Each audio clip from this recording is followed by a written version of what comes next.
খেয়াল করবেন, বিএনপি গতকালকে ঢাকা এবং ঢাকার বাইরে জাতীয় বিপ্লব এবং সংহতি দিবস উপলক্ষে যত কর্মসূচি পালন করেছে, প্রতিটা কর্মসূচিতেই ছিল নির্বাচনের ছোঁয়া, নির্বাচনের আমেজ। যত ব্যানার, পোস্টার, যা কিছু প্রদর্শন করেছে, যেই উপলক্ষে তাদের সমাবেশ, সেই সমাবেশগুলো রূপ নিয়েছে আসলে নির্বাচনী সমাবেশে। নেতাদের বক্তব্য, বিবৃতিতে এবং কর্মীদের মিছিলে সবগুলি ছিল মানে নির্বাচন। প্রতিটা এলাকায়, প্রতিটা অঞ্চলে তাদের স্ব প্রার্থীদের পক্ষে একটা প্রচার মিছিল ছিল গতকালকের কর্মসূচিতে।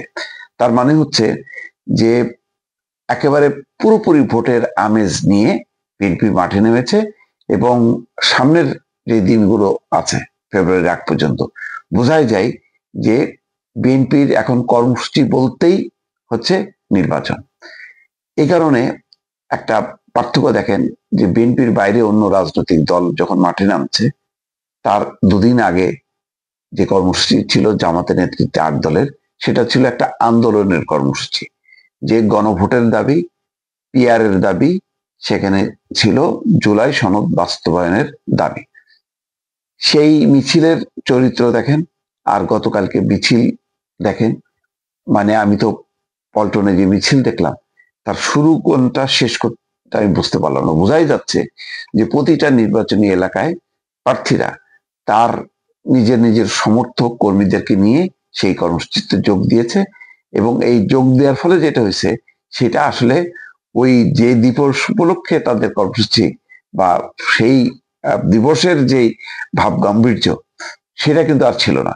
ছিল হচ্ছে নির্বাচনমুখী আমেজ, আনন্দ, উল্লাস এবং একটা জয়ের প্রত্যয়। তো ফলে এখন যে অবস্থা, বাংলাদেশের প্রধান রাজনৈতিক দল বিএনপি যেভাবে নেমে গেল, এর বিপরীতে কি অন্য কিছু এখন ধোপে টিকবে? এটা একটা প্রশ্ন। এটা কিন্তু খুব কঠিন, কারণ বাংলাদেশের মানুষ এমনিতেই খুবই নির্বাচনমুখী। নির্বাচন যখন আসে তখন সবাই কিন্তু যার যার অবস্থান থেকে মাঠে নেমে পড়ে। এত বড় একটি রাজনৈতিক দলের সামনে এখন নির্বাচনের বাইরে অন্য কোনো কিছু নেই। যেমন মির্জা ফখরুল ইসলাম আলমগীর বলেছেন, কোনো চক্রান্ত বা ষড়যন্ত্রই ফেব্রুয়ারি নির্বাচন বানচাল করতে পারবে না। তারপরে আমির খসরু মাহমুদ চৌধুরী সহ যত নেতা আছে সব নেতাই বলেছেন। যেমন চট্টগ্রামের সমাবেশে আমির খসরু মাহমুদ চৌধুরী কি বলেছেন? বলেছেন, ঐকমত্যের পরিপ্রেক্ষিতে গত 17ই অক্টোবর জাতীয় সংসদ ভবনের দক্ষিণ প্লাজায় যেই জুলাই সনদ স্বাক্ষরিত হয়েছে, তার বাইরে যাওয়ার সুযোগ নেই। তার কথা হলো যে জুলাই সনদ স্বাক্ষরেছে, এখন এই সনদ বাস্তবায়নের দায়িত্ব হচ্ছে নির্বাচিত সংসদের। ফলে নির্বাচন হবে, সংসদ বাস্তবায়ন করবে, এটাই হচ্ছে বিএনপির মূল লক্ষ্য। বিএনপির কিন্তু মূল লক্ষ্য গণভোট বা জুলাই সনদের আদেশ বাস্তবায়নের জন্য যে প্রধান উপদেষ্টা বা রাষ্ট্রপতি বিভিন্ন আদেশ জারি করবেন, সেটা কিন্তু না। বিএনপির মূল লক্ষ্যই হচ্ছে জুলাই সনদ স্বাক্ষরিত হয়েছে, এটাই হচ্ছে মূল ভিত্তি। এটার উপর ভিত্তি করেই হবে নির্বাচন, নির্বাচনের পরে পার্লামেন্ট সেটা বাস্তবায়ন করবে। এই লক্ষ্যের বাইরে বিএনপি আসলে যাইতে চাচ্ছে না। তারপরেও সমঝোতার স্বার্থে বিএনপি চায় যে যদি নির্বাচনের দিনে একই দিনে গণভোট হয় তাতে আপত্তি নেই, কিন্তু জামাত বলছে যে না, যদি নির্বাচনের দিন গণভোট থাকে তাহলে গণভোটের গুরুত্ব পাবে না, ফলে গণভোট আলাদাভাবে হইতে হবে। এখন আলোচনা তো মোটামুটি বোঝাই যাচ্ছে যে 7 দিনের জায়গায় আজকে 5 দিন পেরিয়ে 6 দিন, আর একদিন হলে 7 দিন শেষ। সরকারের যে আলটিমেটাম ছিল 7 দিনের মধ্যে সমঝোতা করা, সেই সমঝোতার কোনো সও দেখা গেল না।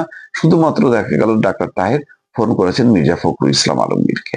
মির্জা ফখরুল ইসলাম আলমগীর হা না কি বললেন না বলেন সেটা গণমাধ্যমকে বলছেন, অর্থাৎ এটা নিয়ে কোনো আলোচনা হোক, সেই আলোচনাটাই মির্জা ফখরুল ইসলাম আলমগীর চাইছে না। তার মানে ওই জুলাই সনদ স্বাক্ষর, নির্বাচন এবং তারপরে পার্লামেন্ট, এই হচ্ছে লক্ষ্য। এর মাঝখানে আর কোনো রাজনৈতিক সলাপ, পরামর্শ, আলোচনা, সংলাপ বা সংঘাত কোনো কিছুর মধ্যে বিএনপি যাইতে চাচ্ছে না। এখন কথা হলো, কালকে ঢাকার বাইরে চট্টগ্রাম, রাজশাহী, খুলনা, রংপুর, কুমিল্লা, বরিশাল, সিলেট, ময়মনসিংহ, বগুড়া সহ বিভিন্ন বিভাগে 7ই নভেম্বর উপলক্ষে যে কর্মসূচি, সেই কর্মসূচিতে যে ঢল, সেই ঢল অবিশ্বাস্য রকমের ঢল, এবং এই যে আনন্দ উল্লাস মুখর একটা ঢল যেটা নির্বাচনের দিকে পরিচালিত হচ্ছে, এইটা আর ঘোরানো সম্ভব না।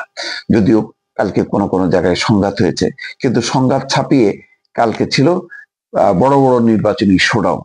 সেই শোডাউনের মুখে এখন আন্দোলন, ওই জুলাই সনদ স্বাক্ষরের মানে আইনি ভিত্তি দেয়া, গণভোট, এগুলি কিন্তু এখন খুবই তুচ্ছ হয়ে গেছে।